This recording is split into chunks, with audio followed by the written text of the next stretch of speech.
অসমৰ মানুহক নহয়, কথাটো হ'ল যে অসমৰ বহু মানুহে ধৰক বৰপেটাত 100% মানুহ থাকিব লাগে। আধাৰ কাৰ্ড ইছ্যু হৈ গৈছে 110%।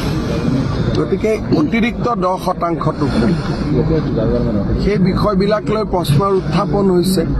বাংলাদেশ সীমান্ততো আমি মানুহ প্ৰায় প্ৰতিদিনেই ধৰোঁ। যদি নধৰিলোহেঁতেন তেওঁলোকে ইয়াৰ পৰাই আধাৰ লৈ বাকী জেগাত গুচি গ'লহেঁতেন। সেইকাৰণে আধাৰৰ বিষয়টো অহাকালি নটিফিকেশ্যন ওলাব। যেতিয়া 2014ত যদি কোনোবাই NRCত আবেদন কৰা নাই, সি আধাৰ অসমত ল'বই নোৱাৰিব। গতিকে আমি অলপ আধাৰ দিয়া প্ৰক্ৰিয়াটোকে আমি অলপ খুব টাইট কৰিব পাৰিছোঁ। আধাৰ সলনি কৰি দিয়া হ'ব নেকি? যিনে লৈ গ'ল আৰু তাকটোতো একো কৰিব নোৱাৰে, কিন্তু ভৱিষ্যতটো আমি অলপমান বলিষ্ঠ সিদ্ধান্ত ল'ব খুজিছোঁ।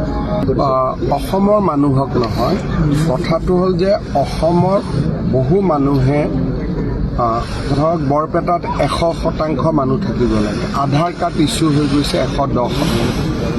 গতিকে অতিৰিক্ত 10%টো সেই বিষয়বিলাক লৈ প্ৰশ্নৰ উত্থাপন হৈছে।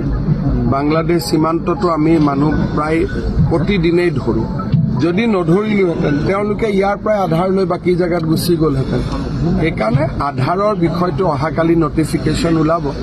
যেতিয়া 2014ত যদি কোনোবাই NRCত আবেদন কৰা নাই, সি আধাৰ অসমত ল'বই নোৱাৰিব। গতিকে আমি অলপ আধাৰ দিয়া প্ৰক্ৰিয়াটোকে আমি অলপ খুব টাইট কৰিব পাৰিছোঁ। আধাৰ সলনি কৰি দিয়া হ'ব নেকি? যিনে লৈ গ'ল আৰু তাকটোতো একো কৰিব নোৱাৰে, কিন্তু ভৱিষ্যতটো আমি অলপমান বলিষ্ঠ সিদ্ধান্ত ল'ব খুজিছোঁ। অসমৰ মানুহক নহয়, কথাটো হ'ল যে অসমৰ বহু মানুহে ধৰক বৰপেটাত 100% মানুহ থাকিব লাগে। আধাৰ কাৰ্ড ইছ্যু হৈ গৈছে 110%।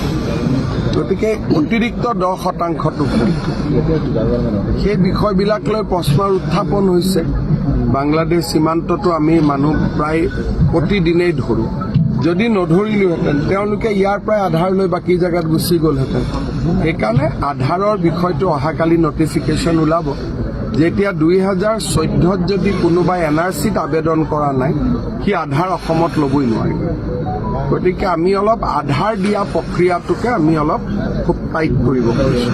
আধাৰ সলনি কৰি দিয়া হ'ব নেকি? যিনে লৈ গ'ল আৰু তাকটোতো একো কৰিব নোৱাৰে, কিন্তু ভৱিষ্যতটো আমি অলপমান বলিষ্ঠ সিদ্ধান্ত ল'ব খুজিছোঁ। অসমৰ মানুহক নহয়, কথাটো হ'ল যে অসমৰ বহু মানুহে ধৰক বৰপেটাত 100% মানুহ থাকিব লাগে। আধাৰ কাৰ্ড ইছ্যু হৈ গৈছে 110%। গতিকে অতিৰিক্ত 10%টো সেই বিষয়বিলাক লৈ প্ৰশ্নৰ উত্থাপন হৈছে। বাংলাদেশ সীমান্ততো আমি মানুহ প্ৰায় প্ৰতিদিনেই ধৰোঁ। যদি নধৰিলোহেঁতেন তেওঁলোকে ইয়াৰ পৰাই আধাৰ লৈ বাকী জেগাত গুচি গ'লহেঁতেন। সেইকাৰণে আধাৰৰ বিষয়টো অহাকালি নটিফিকেশ্যন ওলাব।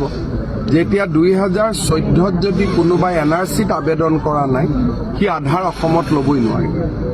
গতিকে আমি অলপ আধাৰ দিয়া প্ৰক্ৰিয়াটোকে আমি অলপ খুব টাইট কৰিব পাৰিছোঁ। আধাৰ সলনি কৰি দিয়া হ'ব নেকি?